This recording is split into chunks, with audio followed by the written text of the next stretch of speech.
Partia Socialiste vijon akuzat në drejtim të Ministrit të Mbrojtjes, zotit Arben Imami, lidhur me shitjen me çmim të ulët e pas një kriter të pronave ushtarake në qarkun e Vlorës. Deputeti Taulant Balla ka denoncuar këtë radhë fillimin e procedurave të shitjes së ish aerodromit të ushtrisë në Vlorë. Kjo pronë,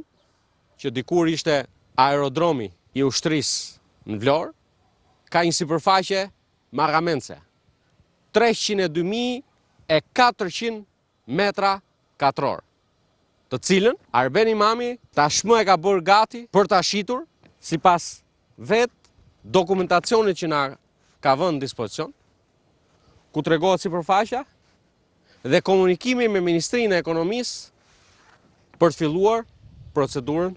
e shitjes. Deputeti socialist bëri publik një studim të Bashkisë së Vlorës për territorin e ish aerodromit, ku parashikohen të ndërtohen objekte për nevoja sociale të komunitetit, studim që është përfillur nga Ministri Imami. Mloni të nxjerr para jush sot këtë studim të Bashkisë Vlorë, e cila prej kohësh ka planifikuar pikërisht në këtë terren një studim për ngritjen dhe ndërtimin e shkollave, të qendrave shëndetësore, edhe ky propozim nuk janë marrë fare parasysh nga Arben Imami, sepse interesi i tij është që të shesi çdo ditë pronat për qëllime tërësisht klienteliste. Parlamentari socialist nënvizoi se shumë prona të ushtrisë duhet të ishin vënë në dispozicion të komuniteteve lokale që rrethojnë këto territore, por të përmirësuar jetesën e tyre, e jo të përdoren për pazare me elemente lidhur me pushtetin.